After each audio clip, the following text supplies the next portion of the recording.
जसं आंबेडकरांनी हिंदू पटविधामध्ये प्रत्येक महिलेसाठी अधिकार दिले, मग घटस्फोटाचा अधिकार असो, बाकी आंतरजातीय विवाहाचा असो, पण अजूनही काही महिला त्या गावाच्या साईडमध्ये की नाही येत पुढं, घाबरतात अजूनही. अत्याचारालाही तुम्ही त्या बळी पडतात त्या हे प्रवाहात का येत नाही त्या अजूनही? एकतर वाचन नाही आणि जी त्यांची पारिवारिक संस्कृती आहे, खास करून मराठा वर्गाची, तर ते अजूनही त्यांची कौटुंबिक पद्धती आहे ही जुन्याच विचाराची आहे.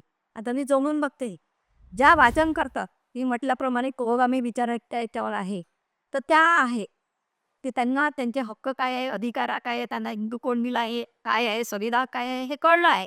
पण ज्यांना कळलं नाही, तर त्या सुशिक्षित महिला आहे, ज्या कमवतात आहे, आत्मनिर्भर झाल्या आहेत, सशक्त झाल्या आहे, त्यासुद्धा रस्त्यावर यायला घाबरतात.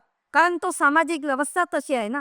सामाजिक व्यवस्था तशी असल्यामुळे त्या पुढे यायला किंवा आपल्या हक्क अधिकारासाठी पुढे यायला त्या घाबरतो. हे एक कारण आहे.